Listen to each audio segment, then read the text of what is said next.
Parallel frequencies, just Blane and Coco here. Happy New Year, Coco. 2026. I wish I had one of the little blowers. This is my new voice. This is how I talk now into this. I'm just kidding. The budget for the show is actually too low to allow me to have one of those noise blowers. But what did you do for New Year's? What'd you get into? I'm so lame this year. I mean, we've had years where we did, do you remember when we did the whole New Year's Eve at the break here locally, and you did the DJing and it was comedy show and dancing, and that was me partying.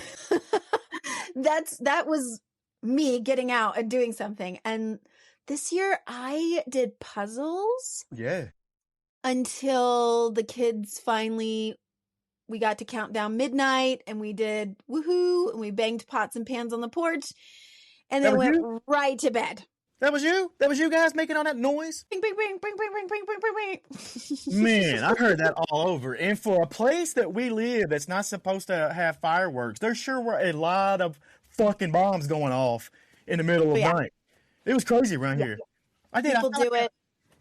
I feel like we was in war or something out there. Like I was ducking down when the bombs were hitting. Like it was crazy out there. Yeah. Usually my kids are asleep. They have not stayed up till midnight before. This was like the first year my youngest were old enough to actually stay up till midnight. They thought they were so special. Yeah. Meanwhile, me and my husband felt like we had a hangover the next day, and we didn't drink anything. That's why. We drank tea.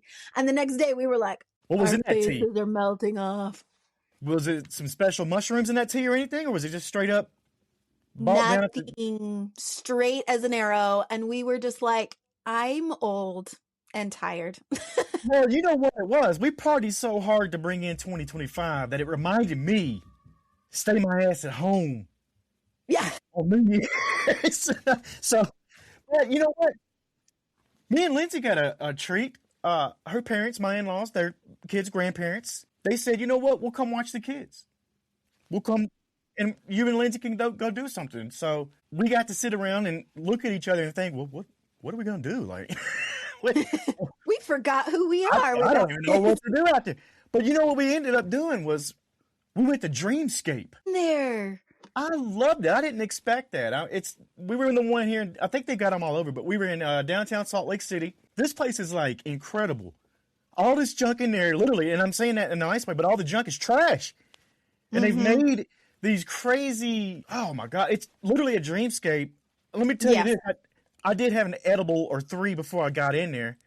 Lindsay was driving. Don't come at me, all right? She's clean. She's sober.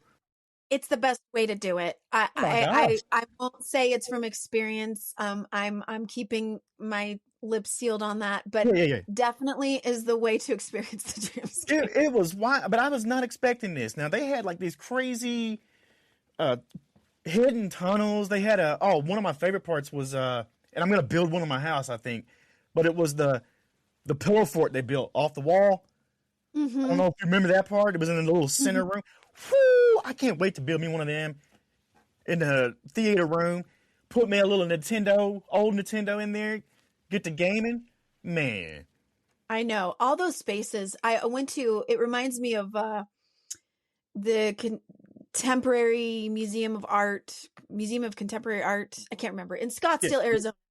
And there was this room that they had tucked behind another exhibit. You had to like weasel your way into it, but it was an entire room, just mirrors, ceiling and floor, all were mirrors. And they had these strings of LED lights, these like twinkly little starlights hanging so that the mirrors made it look infinite. Like you had just stepped into a galaxy and you were just floating in outer space. And I remember having this feeling like, I want a space like this in my house where I just sit in it and meditate and just float in outer space forever.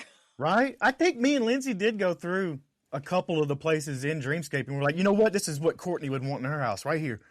We did. Hence the cave, right? This is where I record every time is this cave in my house. We're picking out the rooms and stuff that you would like. And there was a tarot room in there. We liked that one. There was all kinds of stuff. We were like, yeah, Courtney would dig this. I don't know if it was the edible that hit. I was happy in there. I don't know if it was me knowing what, because me and Lindsay were by ourselves, and I didn't know if it was me knowing what was going to happen later that night. You know what I'm saying? And I'm not talking about that. I'm talking about Mexican food. That's what I was hyped up about. And Stranger Things. You hear me? Because that's Yep. what happened on our New Year's Eve. Dreamscape, and edible, and we got to eat some delicious Mexican food. I love Mexican food. I love Mexican food on New Year's Eve. I don't know why. It's fun. Maybe it's a tradition me and Lindsay had. But then, I don't know if everybody was like this, but this is the first year that I wasn't getting a bunch of texts, Happy New Year. I didn't hear anybody saying, hey, we're going out tonight. You want to go out? I don't know if it's because I don't have any friends anymore. Or I do know why it happened. Everybody I knew was locked in on Stranger Things before midnight. Yeah. That's So what we were doing. I want to know. We were puzzles and catching up on shows and Stranger Things for sure. So we got the night out. So I want to know if anybody else out there did this.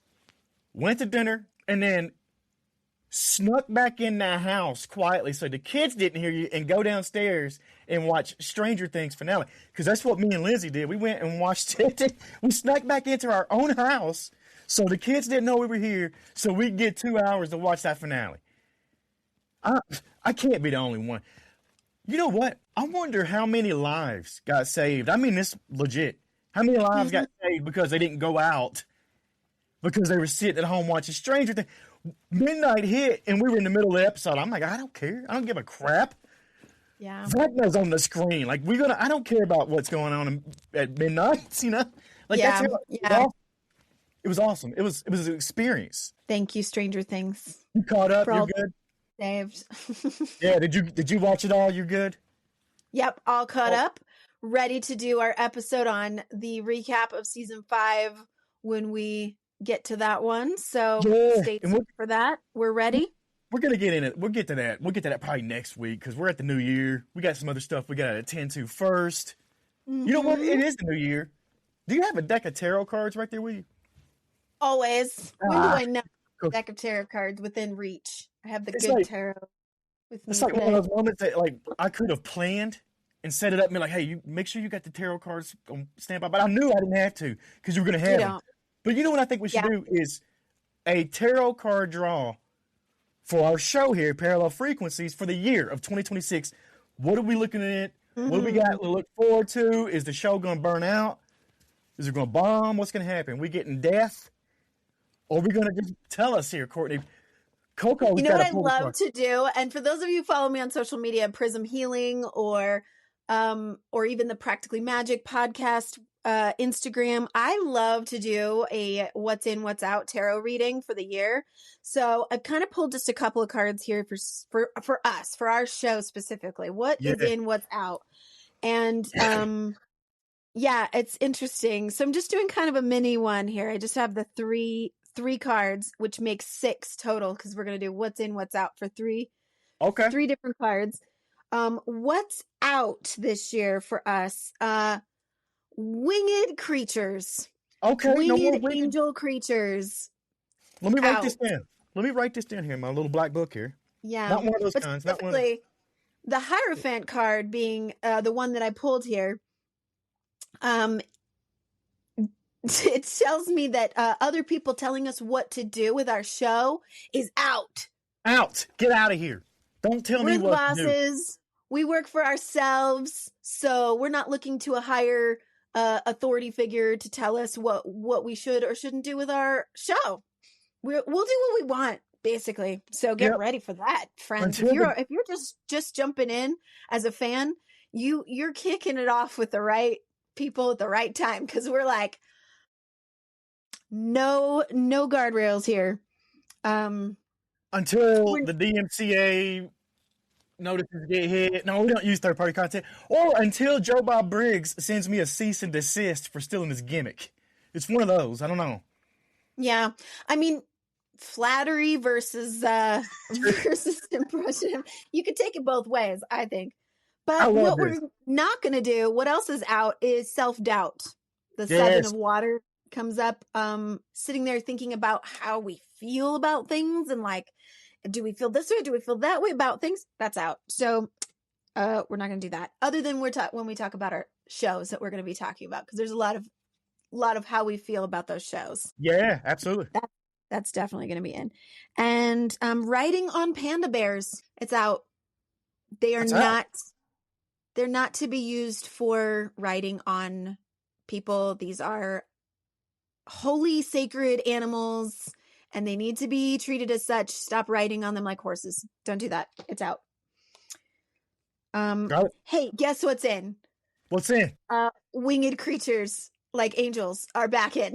Oh, they're back in. Okay, so now people can't tell us what to do. Is that what? Wait a minute. No, just the winged creatures. So here's the best part about this. This one means we're the ones who make the decisions and we get to fly. Yes. That's what this means. Okay. So 9 of air is the tarot card for those who are tarot fanatics and know what that means. 9 of air, we make the decisions. We are going nowhere but up. There is no stopping us now, and we have wings. So there's that. This is also in making choices with money. Oh. You know, like having a split, like this or that with money. All right. And what I interpret this card as is playful energy. So this is playful energy. That's in. Last one, pearls are in. Oh. We like pearls. We like pearl energy. So this is actually letting ourselves be rubbed a little raw in our feelings, in our feels. So like things kind of like rubbing, like sand rubs on a pearl to create that beautiful pearl surface that they have. It requires a lot of rubbing sand. So there's going to be some sticky points this year that's going to make us feel about it. But all in all, it's going to be a good thing because it creates pearls, right? I love that. Pearls of wisdom. That's what's in and out for parallel frequencies this year. I love this. So we got our own 2026. We're going to look back at this at the end of the year, and we're going to see if the winged creatures were out and in. We're going to see if in different ways. Yeah, right. And self-doubt is going to be gone. That's out. We were talking about that before we even started recording today. No, that's before I pulled any card too. Yeah, Crazy. we were talking about that, and we're going to really dive into that. You mentioned it. We're going to dive into that when we talk about Ted Lasso. Because that's one of your favorite shows. We're going to get to that later this year. That's on the list this year. Yep. We're doing it. It's crazy to say this year. Is it, though? I'm not sure. I feel like... Well, here's what I have to say. I need people to go listen to what we're talking about on Practically Magic as well. Because we talk a lot about stuff that I bring up there because the shows and the things that we're watching they're gonna hit spiritual, ethical, political. They're going to hit all these things. But in Practically Magic, I'm going to talk a little bit more about how seasonal cycles affect us and our healing and our power and how we manifest. And I just have to say one thing to everybody listening. New Year's is not the time to start new things, guys. New Year's resolutions, not the thing. Don't do it. Yeah. Seasonally, it's not actually congruent with what our bodies and what the seasons are doing. So don't go all gung-ho on, I'm going to lose the weight, I'm going to make the money, I'm going to do this, I'm going to do that. It's okay to have it be a slow burn into spring, okay? I like it. You know what I mean? And I love the slow burns. Yeah. Let me ask you something real quick. Let me ask you something about a slow burn in movies and all that. You ever watched a movie where nobody leaves the room? But somehow you feel like you've traveled emotionally, spiritually, maybe even illegally. Have you ever seen that? Something like that? Ooh, that's a good question. I would have to look back on some of the... Yeah, there's been some great movies where they've done a lot with so little, right? Yeah. Like as far as production, they're just like, we're doing this entire movie in this one space. We mentioned this a couple weeks back, and these are my favorite types of movies, I realized, without even knowing it, is the ones at dinner scenes or literally locked in a room. I even thought about one I didn't even think about until I was thinking about this.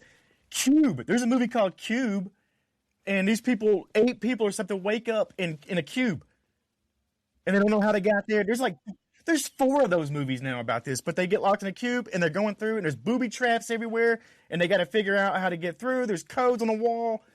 That's a fun one to watch. But there are tons of movies out there that I started thinking about that were dinner. You're just sitting at dinner and we watch it for 2 hours and we're like, whoa, I just sat through a dinner scene, you know, like. Yep. What do you got? What comes to mind for you? Ooh, the first one that came to my mind when you said that, and it wasn't the whole movie, but the dinner scene in this movie is so powerful and long. Like it's almost a complete thing all on its own, is August Osage County. The Meryl Streep, Julia Roberts. I've seen it pulled and replayed so many times in so many different places because it's so epic. The emotional, you can cut it. It's so thick with a knife. Basically, the patriarch of the family has just died and the family is all gathering together. Meryl Streep is kind of this drunk mess of a mom. And she starts ranting. The monologues that she gets in that scene, fantastic and so raw and powerful. One of the ones that pops in my head is is classic. I got to talk about it off the top. It's My Dinner with Andre. 2 dudes, 1 table, deep thoughts. They laid the groundwork for what was going to come in these types of movies later, you know. It was the movie that really said the plot is optional and the vibes are mandatory. Most people, they turn it off in 12 minutes. That's about it. Or they watch the whole thing and they love it. So, but I did have to mention that one. I don't know if you've ever seen that. It's a little older probably. It's been a minute. That's one I have to go back and revisit. But it does make me think about how much that maybe inspired so many different scenes or even movies where they're like, we're going to have the entire movie set as a dialogue between 2 people. And there isn't one coming to my mind at the moment, but I'm thinking there is probably so many movies where that was the premise. Like that's where they wrap the whole movie in, and they might have done flashbacks and they might have done, things, but it's the entire movie is set as these 2 people having a dialogue. Yeah. And that's incredible because low budget, but big stakes. Like, and that's the thing too. It's a gamble. Like you're going to either get a huge payoff, but not everybody is going to like these types of films. Not everybody likes My Dinner with Andre, yet it's probably one of the better movies out there ever, but definitely 12 minutes mentioned a lot, people are like, most people, lots of people, I don't want to say most, I don't want to, assume, but most people, a lot of people will tune out in 12 minutes. They're bored to death. They're done with it. I just caught a movie the other night on, I think it's on Peacock, maybe on Amazon Prime, called The Invitation. You might have seen the poster for it. It's a recent movie, last couple of years. It's this weird dinner party. They all get together, and immediately you're like, man, something's off here. Like, something's not right. You feel like you want to leave, like, when you're watching this movie. I enjoyed it, though. Okay. Putting it on my list. Everybody's kind of smiling, like you've been handed a cult pamphlet, one of those kind of situations. It has the most awkward pauses in a movie. Like, this movie weaponizes awkward pauses to the audience. It's wild. I watched it in one sitting. Best way to watch it. But yeah, The Invitation. It's out there. I believe I saw it on Peacock the other night. Okay. Yeah. I'm going to put that one on my list. Definitely. As you were talking, there's a movie that I did not put on dinner scenes list, but I just watched it. So I think it needs to be added on there. And it's kind of going along with the theme of we're wrapping up a lot of Christmas movies. We're wrapping up a lot of like those family dinner scenes. A lot of them are holiday movies because you've got family gathering for the holidays. I just watched Helen Mirren and Tony Collette, our buddy, our friend. We gave the Oscar to in Goodbye June that came out last year. It's now on one of the streaming. But it basically centers, and as you talk about like an entire movie happening in one space, essentially the whole movie does take place in June's hospital room as she's dying. She's a mom with cancer, and so you have Kate Winslet playing her daughter, Toni Collette's playing her daughter. They're all kind of gathering right around Christmas time. They don't know if she's even going to make it to Christmas. Mm. Her health is rapidly declining, so they get to like be front row seats to her death. They're kind of dealing with family dynamics the whole time, but the movie ends with a family dinner 18 months after her death. And so like, where are they now, kind of a thing. Like, how did this family end up resolving a lot of their things together, and what is this family like after this loss? And it's a beautiful movie. But we're talking about like, you were talking about The Invitation. A lot of things about death this year. Did you feel like? I feel like a lot of the movies and stuff were centered around someone dying, or the facing of death, or grief, or loss. So even the ones we talked about, like The Family Stone, was basically the same plot line you just talked about right there, but it was Diane Keaton. Yes. And everyone finding out she was dying and won't be there next Christmas for sure. Yeah. And then we see next Christmas. We see the next Christmas. They take us to the next Christmas. You know, so that's crazy that it's right in line with each other. Yeah. Well, speaking of Toni Collette and dinner scenes, what about the movie we talked about and Witch Movie Project, Hereditary? Yes. You remember that dinner scene? Oh, I do. Just the feeling of dread and terror as A24 and Toni Collette in A24 movies can give you. It was chilling. The grief from her losing her daughter, and then that grief kind of turning into a monstrous sort of really uncomfortable rant. That reminded me of Meryl Streep's character too in Osage County, which is like, dinner table scene where mom is gonna lay it all out. She's gonna tell the truth, and you are not gonna like it. I mean, the A24's formula, if you really think about it right here, elevated horror, whatever the hell elevated horror is, but that's the genre it's going for, and it does play off of grief, real emotions. Look at the movie Heretic. Heretic was in one room. It was in a house, and it was the same A24, and it had almost a dinner scene. I don't think he was even baking the blueberry pie. It was a candle. Yeah, it was a whole I don't know thing if you found it. But definitely that vibe. And elevated, meaning that it's a horror that's also tapping into like real world emotions, real world debates. You know, the idea of like religion, what's the true religion? How do these girls feel? So like elevated to like, we're not just scaring people, we're making them think, and we're making them feel. Incredible. So here's the thing too. It's hard to make people scared of ghosts who don't believe in ghosts. Mm-hmm. So those movies don't scare them. But you give them something that affects everybody. Grief, guilt, all these things, all these kind of emotions that have negative connotations to them. You make them feel that. Yeah. And that's real. That's a whole different kind of terrified, you know? Like it's like, oh my gosh, I feel that. Because a lot of this stuff they do in the A24 movies or the elevated horror movies is feed off of that feeling of grief. If they put a car crash in a scene and people die, there's a lot of people out there that affects. Yes. A lot of people have lost people that way. So they're tapping into a wider net maybe for horror, because it does affect everybody. Not everybody's got the heaven and hell belief, so they don't care about the Exorcist movies because that's such a big joke to them anyway. You know, so there's stuff out there that will touch everybody. I just don't like it being called elevated horror. I don't know. It's just horror.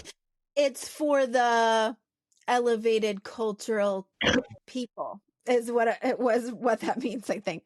But, you know, in speaking of that, things that are real threats, one of the other dinner scenes I put on my list of like looking back at all the famous dinner scenes in movies, one that came to mind, one of my favorite movies of all time is American History X. Whoo! That's a banger. Do you remember the dinner scene with his dad? And it was kind of a flashback. Edward Norton.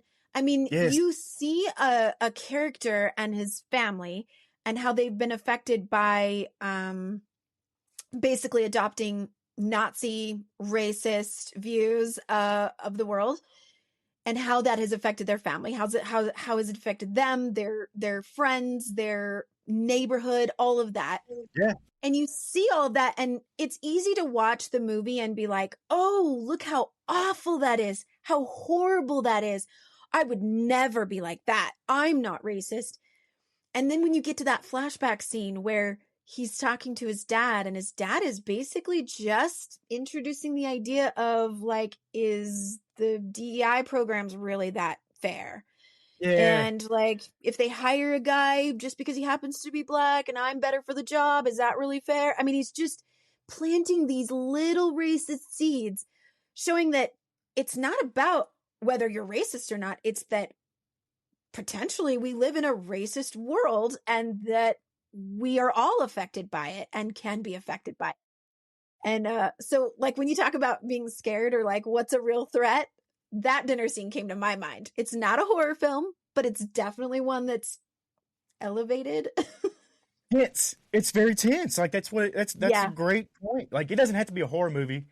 A lot of these aren't that we talked about, like holiday movies. But then again, losing your mom and all that, that's a horror. You know, that's Yeah, scary. definitely You don't wanna do reality that. for a lot of people. That's what they're going Yeah. through, especially at the holidays. They're sitting around a family, and I mean, just sitting around and confronting family, just being around your family. When are we most likely to be the most triggered by all of our Yes. negative feelings and emotions? Absolutely. We can love I our got family to death and still be triggered by what comes up at a family dinner. yeah. I got one more I want to get to, but before I do, I got to hear yours because this will be the last one. Oh, okay. But yeah, give me Ugh. one more, and then I got one. Okay, I'll give you my favorite. So we're moving Okay. from horror to intense to humorous here. Okay. With my Okay. favorite dinner scenes, and there's more than one in this movie, it's Edward Scissorhands. Oh my God, I forgot about that one. Edward, like, eating the peas with his little scissor blades. It gets me every time. It's emotional because I have this like, oh, I want to help him so much. I just want to help. He's like trying so hard, and you just want to help him, and you hate it when people are kind of like, ew, like, what is he doing? Yeah. And they kind of treat him bad.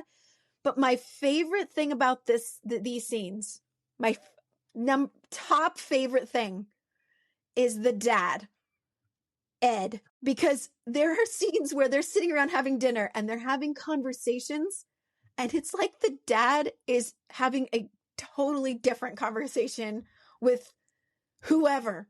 He doesn't even care who's listening. He's totally talking about his own thing. When Edward comes to sit down at the table, and he's like, yeah, so that neighbor woman took all of her clothes off and showed me the salon. And everyone else just stops. Like Winona Ryder and Diane West, they're all looking, and they all just look at Edward, and the dad is just like, so that's so great. I'm so glad you're getting out there and you're doing your thing, and I'm so proud of you. And I think that is the funniest thing of all time. Favorite dinner thing. Hilarious. Here's my last one I'm going to talk about. And I am hyped up about this one. Coherence. This is a must-watch movie. I'm not going to exaggerate. I have seen this movie over 100 times. Came out in 2013.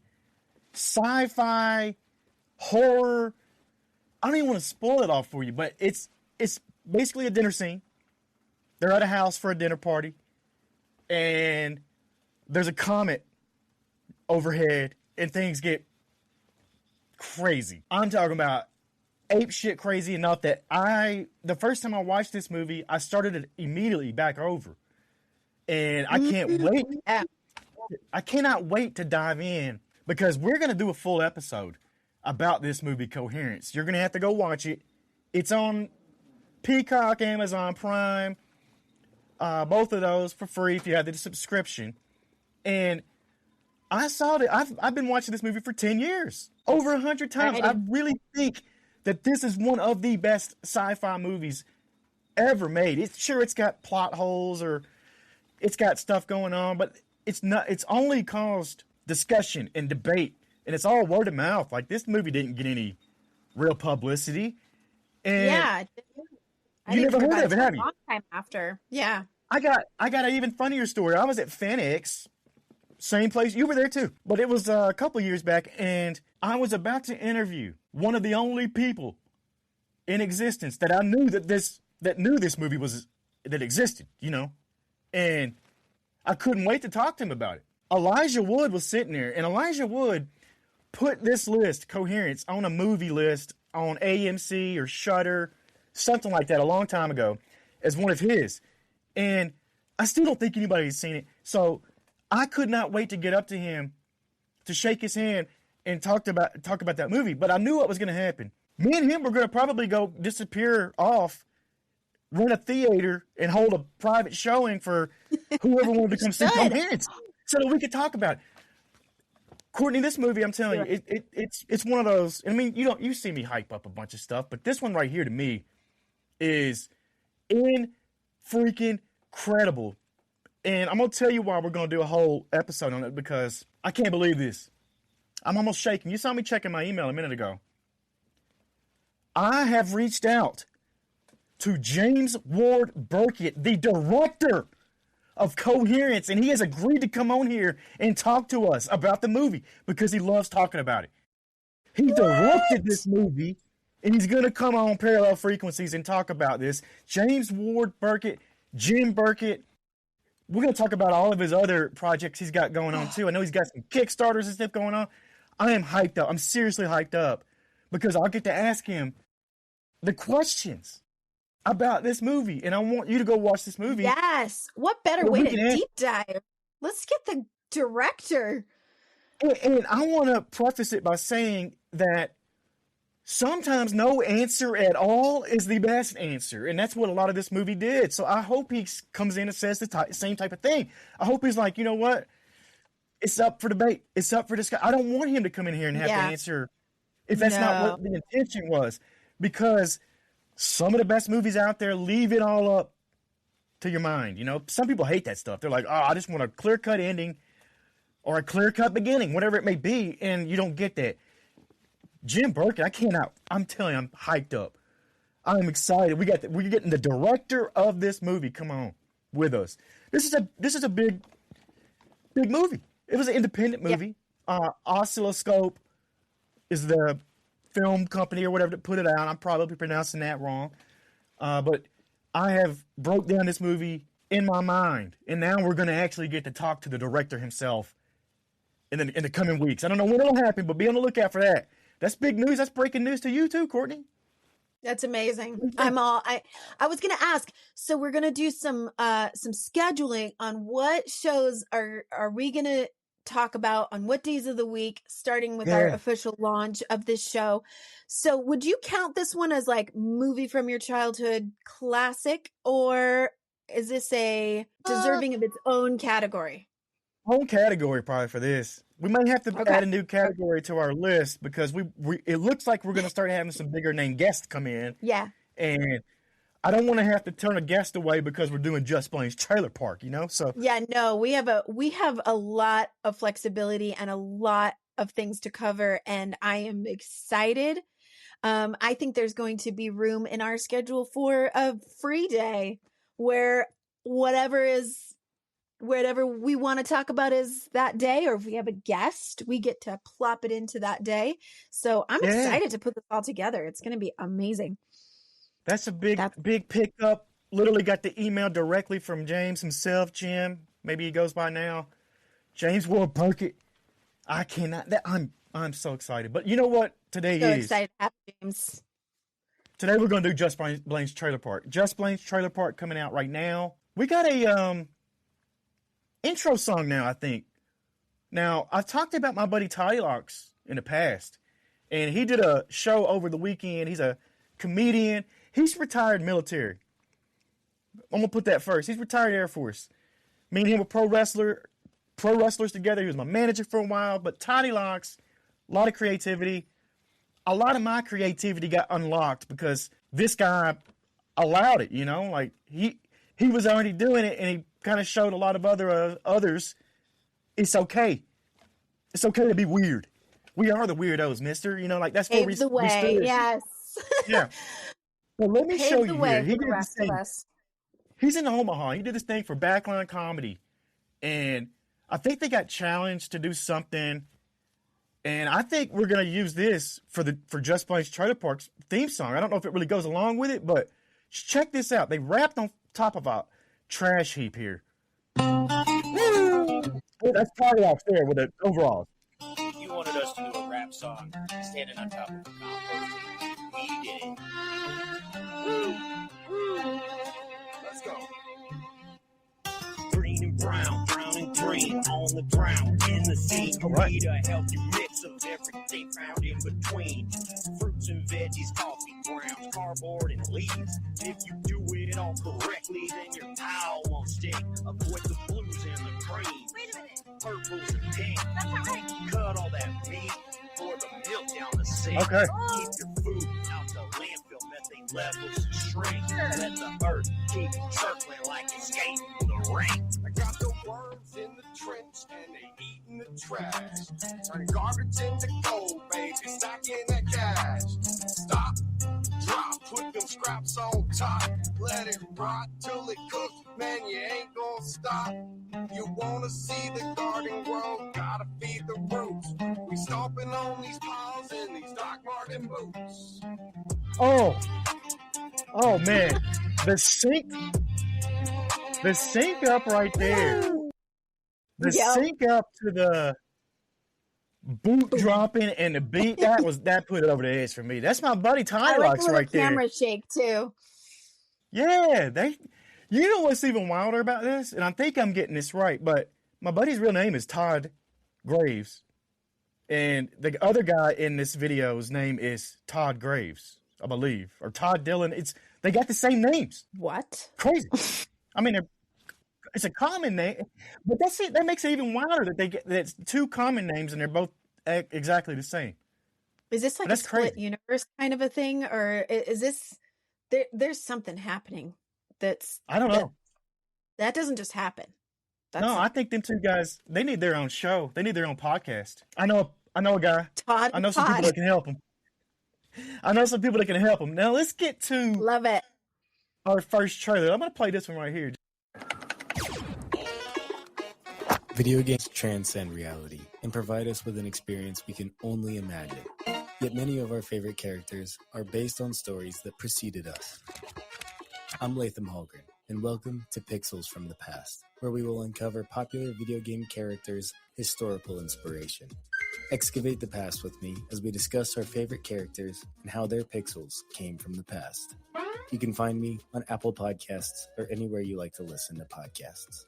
I'll see you in the past. You know he's talking my language. I mean, I'm a huge video game fan. Pixels from the past. So am I to understand that this is how current video game characters were inspired by real people from history? That's what it seems like to me, and I think that's okay. A fun show, right? Like, that's a cool idea. I'd be super into that. The history part of things, I'm all for. I'd have to learn a little bit more about the video game characters if it was me, but maybe that'll help you. Maybe if you know more about the history than the video game people, then you would relate because they would say, hey, this is Genghis Khan. And you'd be like, oh my gosh, this guy's going to be awful. And you find out it's, the villain from Sonic the Hedgehog, the one that Jim Carrey plays. Yeah. Could be the same type of thing, I think that's an awesome. Yeah. I'm fascinated by that. That would probably get me to play the video games because I would go, oh, now I've heard this whole history and now I want to see what that looks like in the video game. Yeah. Yeah. We're going to have to check that one out. Pixels from the past. All right, let's get to our next one right here. It's the year 2000. A golden age of teen television is starting to dim, and a little show called Gilmore Girls hits the airwaves. Viewers meet two best friends, a young mom and her teen daughter. You and Grandma seem to have a nice talk. How much did you hear? Not much, snippets. Snippets. Little snippets. So basically everything? Basically. It wasn't exactly love at first sight. Sure, the show had fans during its 7-season run, but people didn't necessarily come up to me as much when the show was actually on to say, oh, aren't you that person from Gilmore Girls? I don't know that many people were aware of it. It wasn't like a lot of other shows at the time. Soapy dramas that followed teens stuck in love triangles. It was a comedy, and it followed 3 generations of women and the quirky residents of the small town they lived in, Stars Hollow, Connecticut. How many cups have you had this morning? None. Plus? 5, but yours is better. So it wasn't until Gilmore Girls hit streaming that it became a global sensation. I'd probably fall asleep to Gilmore Girls every night. I watch it nonstop. It's kind of like background music at our house. I think of it as a Prozac show. It's like visiting a friend. Thousands of people by now have told me, like, you know, when I went through this, or I had cancer, or I had lost my mom, when I break up, your show helped me. And that is, to me, wow. Gilmore Girls shaped countless people, from the fans who can't stop watching it to the actors who starred in it. I love when women just flat out support each other and just boost each other up and are just there for each other. I could watch that all day. And in some ways, the show has come to define my home state, Connecticut. This is definitely Stars Hollow. It's a lot smaller of a town, more tight-knit. A couple years ago, my mom was like, have you ever heard of a show called The Gilmore Girls? And I'm like, yeah, Mom. It's based on the town I grew up in.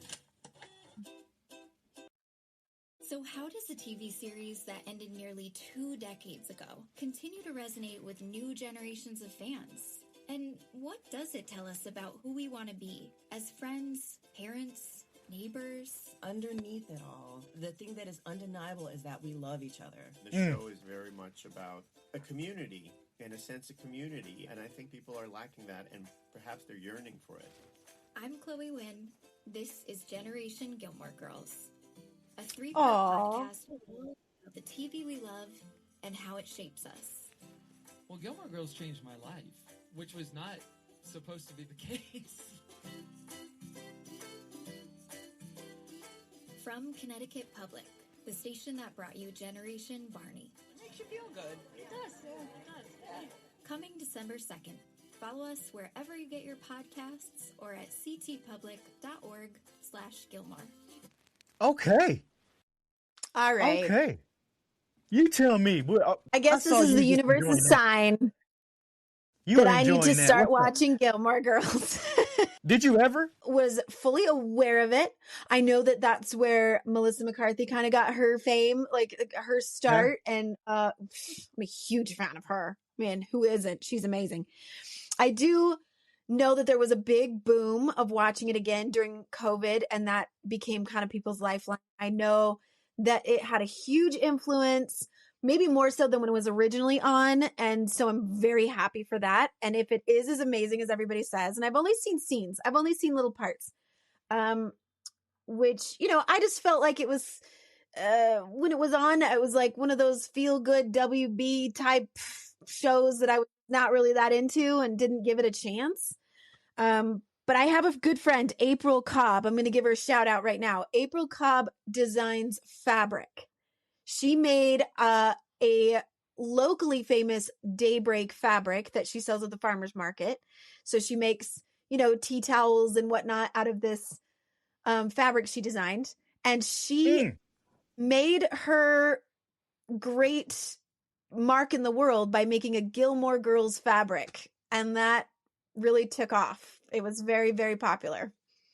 Well, that'd be a great sponsor for the Generation Gilmore Girls podcast here. I love that idea. And I love the trailer. Great trailer. It's long, but I think all of it was necessary. It might be an extended trailer. I don't know.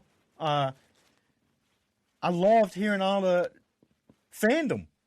And I think this is a great representation of what you could do with almost any TV show out there. And a lot of them have now. They've got these rewatch. I just ran across one, Pod Meets World. It's Boy Meets World. It's Topanga, Ryder, Strong. He plays Sean, and it's Eric. They got the 3 of them on a podcast. Yep, that's. I want them to bring me on. I want to bring them on ours, and then they bring us on theirs.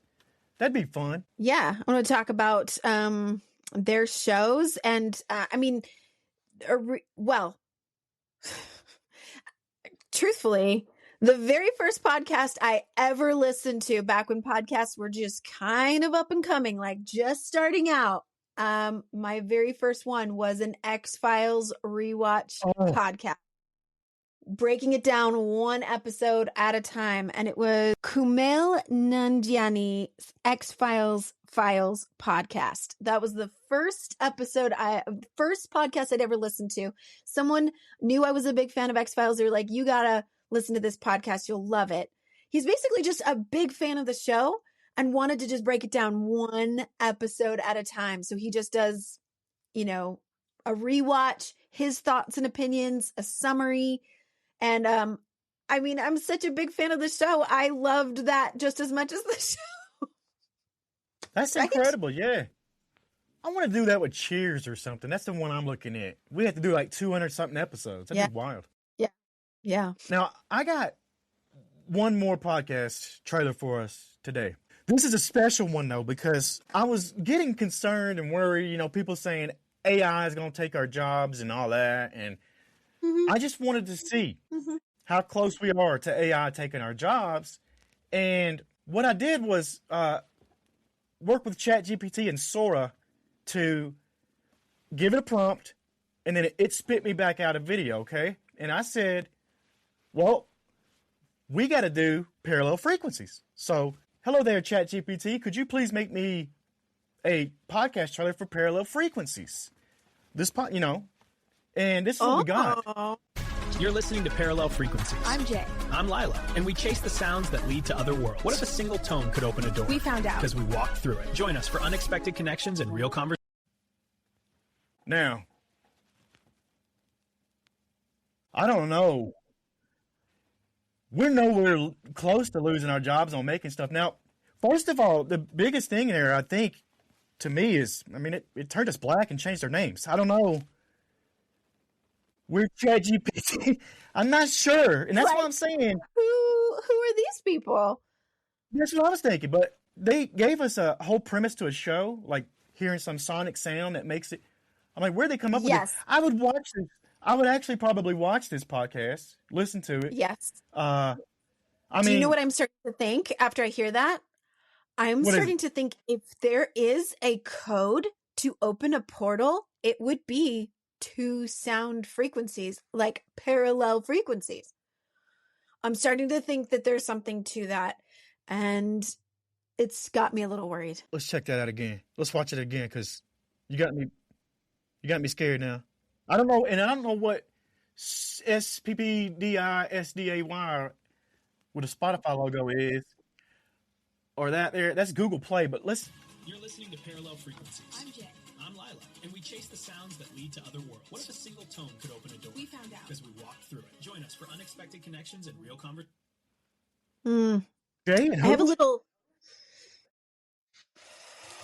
I have a little white guilt, honestly, feeling like maybe I took their jobs. Is that a thing? If those two people are out there, if Jay and Tina or Tara or whatever her name is out there, and they got a show called Parallel Frequencies, oh my God, Courtney, what if AI is actually just showing us the other dimension? That's another parallel frequencies in another parallel universe. Oh my God, what if that's what AI only is it's using the other universe to show us, and that's why everything looks almost real, but something's a little bit off? Is that us in another universe, a parallel? That could be us in a parallel universe. Maybe we are African-American and named Jay and Tua or whatever it was there.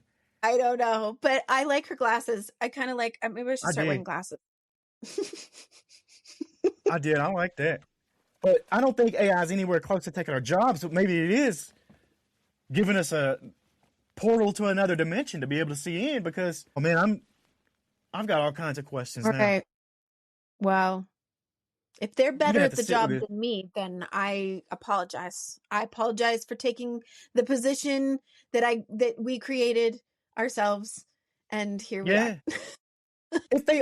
If that's a real show there, if Jay and Tina are doing a show called Parallel Frequencies in another parallel universe. How do we get them to be guests on our show and get on theirs? I wonder, because that would be cool to do some interdimensional.